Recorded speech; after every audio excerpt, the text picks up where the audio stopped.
دوستو آج میں آپ سے باتیں کرنا آیا ہوں کافی دنوں بعد، اور باتیں ہیں بہت امپورٹنٹ، تو لہٰذا باتیں شروع کرتے ہیں وقت ضائع کیے بغیر۔ امپورٹنٹ کیا ہے؟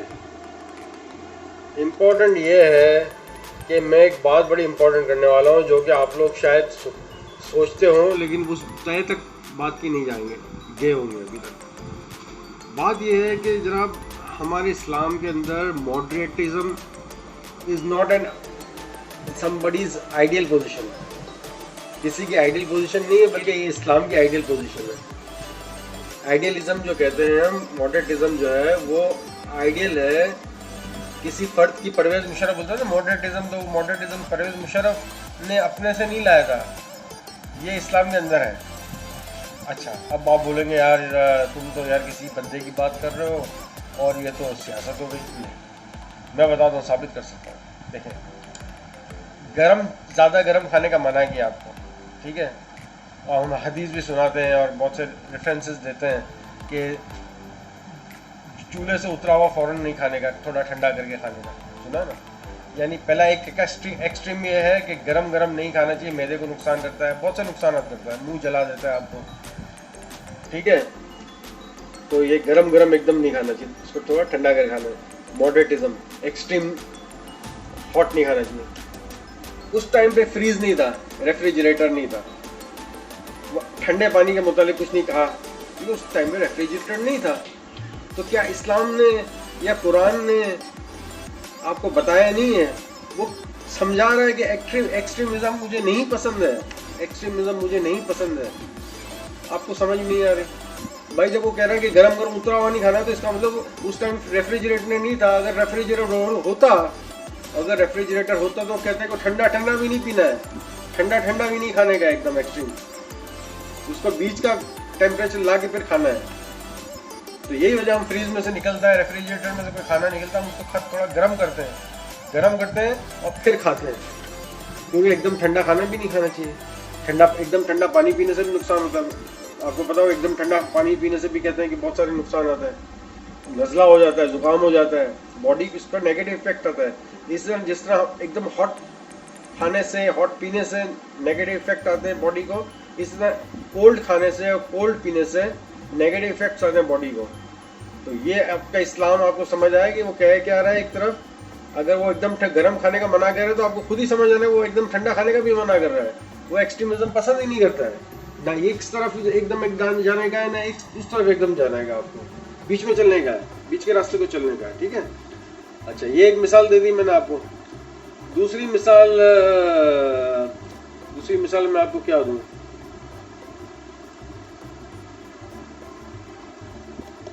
اچھا دوسری مثال میں آپ کو دیتا ہوں۔ رسول پاک صلی اللہ علیہ وسلم، اللہم صلی اللہ علیہ وسلم، رسول پاک صلی اللہ علیہ وسلم صرف مذہب کا پرچار نہیں کرتے تھے۔ رسول پاک صلی اللہ علیہ وسلم صرف مذہب کا پرچار نہیں کرتے تھے جو کہ آج کل مولانا کرتے ہیں۔ وہ بزنس بھی کرتے تھے، وہ کام بھی کرتے تھے، کمیشن پہ لیتے تھے، ان کا کمیشن تھا، ٹریڈ کا کام تھا، دوسروں میں مال پہنچاتے تھے، خود کا مال بھی پہنچاتے تھے، کمیشن پہ کام کرتے تھے، خود کے کام مال بھی بیچتے تھے، اس میں پروفٹ کماتے تھے، تجارت کرتے تھے۔ وہ چاہتے تو صرف مذہب، رسول اللہ کا رسول کام کرتا تھا، کھیتی باڑی بھی کرتے تھے۔ بات سمجھ رہے آپ؟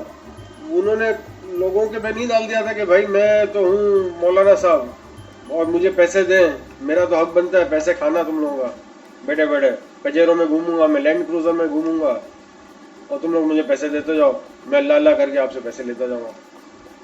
رسول پاک نے کبھی بھی مذہب کو اپنا جو ہے وہ ذرائع معاش نہیں بنایا ہے، انہوں نے پیسے سے، مذہب سے پیسہ نہیں کمایا ہے، مذہب میں پیسہ ڈالا ہے الٹا۔ اپنی جس وائف سے شادی کی، جو حضرت خدیجہ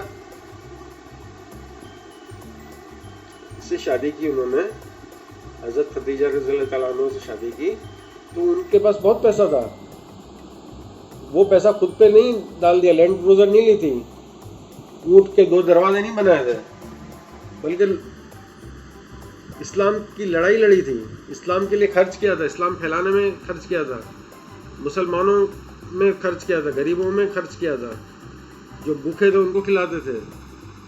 بات آ رہی سمجھ میں آپ کو؟ اپنی پراپرٹی نہیں بنائی تھی, اپنی پراپرٹی بنانے میں وہ پیسے نہیں استعمال کیے تھے. بات آئی آپ کو سمجھ میں؟ تو ایک ایکسٹریم یہاں پہ بھی ہے کہ وہ نہ اس طرف ایک دم مذہب کی طرف سے, نہ اس طرف ایک دم جو ہے وہ دنیا داری کی طرف سے. مذہب اور دنیا داری دونوں کو بیلنس کیا ہوتا ہے, بیچ کا راستہ. رسول پاک نے اپنی عملی جو ہے پریکٹیکل لائف میں آپ کو پریکٹیکل کر کے بتایا ہے. اس کے باوجود آپ لوگ جو ہے وہ ایک ایکسٹریم کی طرف چلے جاتے, سارے کام کاج چھوڑ کے وہاں چلے گئے, مذہب کی طرف نہیں. آپ کو کام بھی کرنا ہے, مذہب بھی پالنا ہے, اللہ کو بھی دیکھنا ہے, اپنی فیملی کو بھی دیکھنا ہے, دونوں طرف کو دیکھنا ہے, اور دونوں کو بیلنس کر کے چلنا ہے. اب بیلنس لائف, اب ماڈریٹ لائف ہمارے اسلام میں. ایک اور بات بتاتا ہوں آپ کو, شاید یہ آپ کو پتہ نہیں ہوگی. رسول پاک صلی اللہ علیہ وسلم کے زمانے سے, یعنی اسلام کے آنے کے پہلے ہی عورتیں پردہ کرتی تھی. یہ آپ کو بتا دوں میں. اب ان کا پردہ کرنے کا کیا تھا, یہ ایک کلچرل تھا. وہ یہاں پہ ایک لیتی تھی پردہ, یوں لیتی تھی پردہ, صحیح ہے, یعنی کہ ایک ہم کہتے ہیں کہ ویل لینا یا نقاب لینا یا منہ پہ لینا, وہ لیتے تھے. اچھا, اس ٹائم پہ کیا تھا رسول صلی اللہ علیہ وسلم کے آنے سے پہلے, اسلام سے پہلے, کہ وہ عورتیں جو نقاب لیتی تھیں یا منہ پہ رکھ دیتی تھیں, تو وہ کلچر ایک وہ تھا کہ عورت کو ایک آئٹم سمجھتے تھے کہ بھائی اگر اس نے منہ پہ پردہ رکھا ہے یا یوں رکھا ہے تو وہ سیلیبل نہیں ہے, یعنی بکنے کے لیے نہیں ہے. لیکن جو منہ کھلا رکھتی تھی اس کا مطلب وہ بکنے کے لیے. تو جو بھی منہ کھلا, یعنی اتنا غلط طریقے سے دیکھتے تھے عورت کو کہ اگر منہ کھلا ہے تو وہ بکنے کے لیے ہے, اور اگر چہرے پہ نقاب ہے اٹ مینس کہ وہ بکنے کے لیے نہیں ہے. یہ ایک لاجک تھا. Woman for sale has a open face, بہت ہی غلط چیز ہے. وہ ایک پرانے زمانے میں تھا, ایک اسلام کے پہلے جو جب اندھیرا تھا اس ٹائم کے لیے تھا کہ وومن وداؤٹ نقاب اور without veil is for sale, and women with veil اور نقاب از ناٹ فار سیل, جو کہ بہت ہی غلط کانسیپٹ تھا. یہ آپ پڑھیں ہسٹری, آپ کو اسلام سے پہلے کی ہسٹری میں ہی ہے. تو جب رسول پاک صلی اللہ علیہ وسلم آئے تو یہ ڈفرینس کا ختم کر دیا انہوں نے, نقاب کا, کہ وہ پہنے اور نہیں پہنے, اور یہ نقاب کا سسٹم انہوں نے ختم کیا تھا.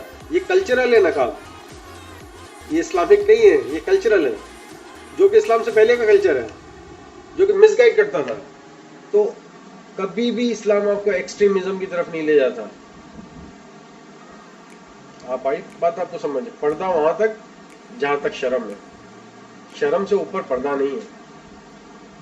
پاسپورٹ پہ فوٹوز ہوتے ہیں سب کے, تو کیا عورتیں بکنے کے لیے ہیں وہ ساری؟ نہیں, بلکہ مغرب بھی اس کی عزت کرتا ہے کہ بھائی آپ نے فوٹو آپ نے لگایا, آپ کی آنکھوں, خدا نے آپ کی آنکھوں میں جو ہے وہ رکھا ہوا ہے کہ جس سے آپ کا جو ہے وہ آپ کی جو پہچان ہوتی ہے, آپ کی آنکھوں میں جو ریز ہے اس سے پہچان ہوتی ہے کہ آپ ہیں, یہ امین ہے, یہ کریم ہے, یہ سلیم ہے.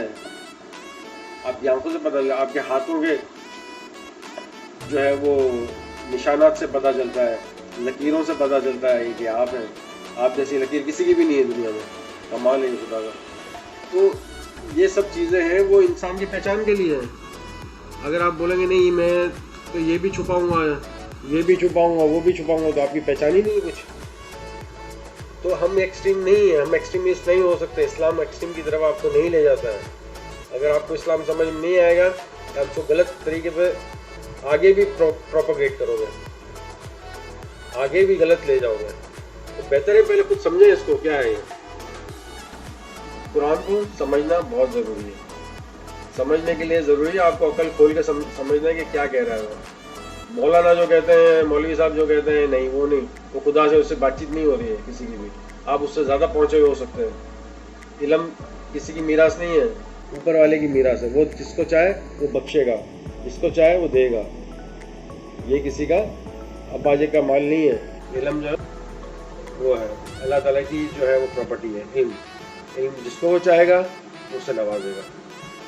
اوکے دوستو, مجھے میں ایکسپیکٹ کرتا ہوں کہ آپ بڑے دماغ سے اس کو دیں گے, بڑے دماغ سے سوچیں گے, اوپن مائنڈ کے ساتھ دیکھیں گے اور سمجھیں گے کہ اسلام آپ کو کیا گائیڈ کر رہا ہے؟ اسلام آپ کو برابری گائیڈ کر رہا ہے، اسلام آپ کو ہر چیز میں برابری، اسلام آپ کو مذہب اور دنیا میں برابری، اسلام آپ کو مرد اور عورت میں برابری، اسلام آپ کو گرم اور ٹھنڈے میں برابری، یعنی کہ بیچ کا راستہ، ہر ایک میں بیچ کا راستہ. ٹھیک ہے، میں امید کرتا ہوں کہ آپ کو بہت ساری باتیں میری سمجھ آ گئی ہوں گی، اور ہم انشاءاللہ کوشش کریں گے کہ ہم چیزوں کو سمجھیں دنیا میں، اور لوگوں کو بھی صحیح راستے پہ گائیڈ کریں اور صحیح راستے پہ لے جائیں، صراط مستقیم پہ چلائیں، خود بھی چلیں، اور جو ہے وہ صراط مستقیم پہ ہم بھی چلیں اور دوسروں کو بھی گائیڈ کریں. تو لہٰذا چیزوں کو سمجھتے رہنا ہے، ہر دن ایک نئی سوچ کے ساتھ ہمیں دنیا میں لوگوں کو چیزیں بتاتے رہنا ہے، آبزرو کرنا ہے، لائف میں چیزوں کو دیکھیں، آبزرو کریں، آپ کو سمجھ میں آئے گا، قرآن سمجھ آئے گا، مذہب کی باتیں سمجھ آئے گا، رسول اللہ علیہ وسلم کی باتیں سمجھ آئیں گی آپ کو، ورنہ وہ رٹا رٹائی چیزیں کام نہیں آئیں گی. اب ان سے باہر نکلیں گے، وہ وقت ختم ہو گیا ہے، اب ہم ایک نئے فیس میں داخل ہو گئے، جس فیس میں آپ کو ایک نئے سوچ کے ساتھ داخل ہونا ہے اور ان چیزوں کو واقعی سمجھنا ہے جو کہ ہمیں سمجھائی گئی تھی، جو بتائی گئی تھی ہمیں، ورنہ منصور علی الحق نہ ہوتا اگر مولوی صاحب صحیح ہوتا. ہو گیا، اللہ حافظ.